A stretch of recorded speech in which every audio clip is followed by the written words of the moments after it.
It's cold out here. We've been searching this area for weeks and we found nothing. There's an area on the map we haven't explored yet. The entrance might be. Oh, do be quiet. I think I spy something. It's nothing but ice. Wait. Blimey, look at that. There's trees.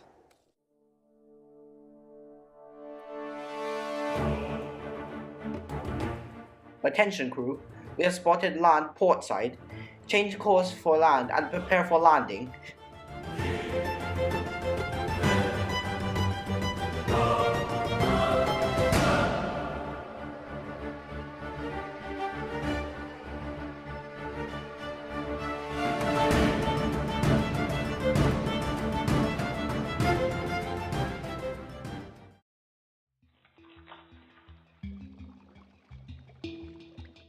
In this desolate land of ice and snow lives a robust group of indigenous people known as the Inuits. They live in temporary houses made of ice or animal skins called igloos and move with the seasons. These houses were often constructed in communities containing anywhere from 100 to 1,000 members.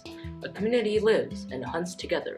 These communities are often formed during the harsh winter months when it is difficult for a single Inuit family to survive alone. They are usually disbanded in the next season when food becomes plentiful again.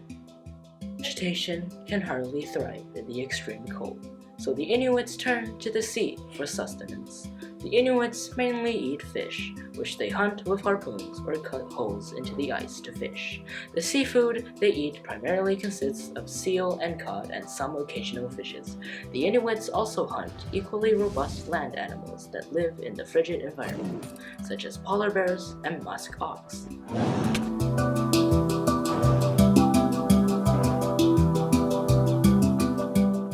Inuits put the captures of their hunt on wooden racks to smoke and preserve or fry them with seal fat. The Inuit family is an even more closely knit unit. A family does not separate, but they may move between different communities. The children is given a high level of freedom because it is believed that the Inuit children contains the soul of someone who has recently passed away in the community. Therefore, it is not respectful to order the children around, but rather give the children space to develop their personalities. The Inuit society has a long ancestry that goes back all the way to 3,000 years ago. The Inuits belong to a group of people called the Ful people. This group of people had split from the Siberian migrant in Siberia and crossed into Alaska through the Bering Strait. They arrived 3,000 years ago, around 1050 BC, and settled in Alaska, Canada, and Greenland, and have since then lived on this frozen soil for thousands of years, developing their own culture, lifestyle, and art. We have uncovered many artifacts from the Inuits, the majority being sculptures carved from ivory, which the Inuits got from the tusks of walrus. They carved animals they saw from their daily lives, such as the spear and the seal. The Inuits believe a form of animism, which is to say that every single living thing contains a spirit, and that spirit can affect other human beings. They can either aid a human or harm them, but these spirits can be controlled and repelled with the use of religious items and special people. However, the Inuits do not believe that there is a creator of the world, nor an existence of gods. Many of their religious stories and rules are founded around avoiding and protecting against the dangers of their harsh and desolate environment. The Inuits lived alone in this harsh, cold place for thousands of years, but that changed in 1576 when the British arrived. We have found land. Drop anchor and prepare the boats. An English sailor named Martin Frobisher found what is later to be known as Baffin Island, an island close to the coast of Canada, near an Inuit settlement. But Frobisher wasn't here for the Inuits. Those who are going to explore, I want you to understand that it is important to never interact or come near the local people. We are not here for them, and I will not justify any unnecessary killing. Frobisher and his expedition were here to evaluate the mineral resources of the island and its potential resources that could be extracted. The Inuits watched them from a distance and wondered at the origins of these strange foreign people. 兄弟，你说我们今晚吃啥？红烧榴弹、油炸一万、碳烤原子弹、油焖核电站，或者硫酸咖喱饭。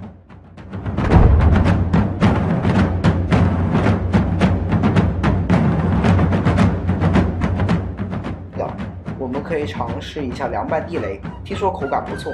啊，凉拌地雷可是个好东西，一口升天，两口神仙，三口冲进太平间。Fisher and his expedition, however, took no notice of the Inuits. They collected samples of rocks they thought contained gold and returned to England.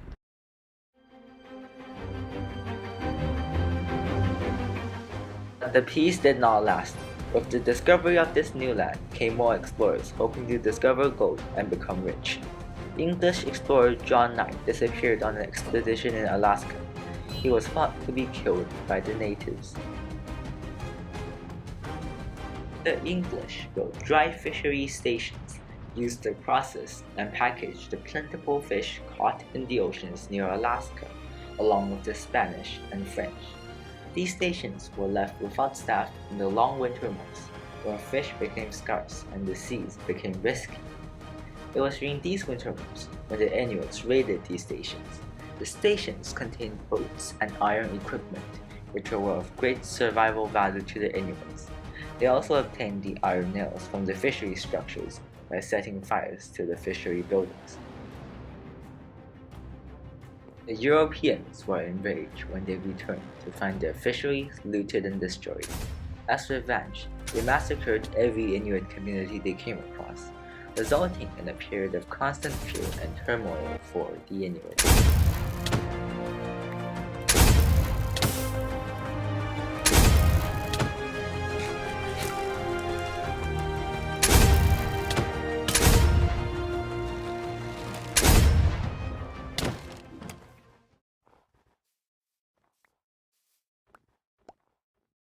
Alaska was later controlled by Russia, and the Inuits turned to peaceful trading instead of conflicts. They traded furs of animals for metal tools and equipment with the Europeans. Alaska was later sold to America and became a state.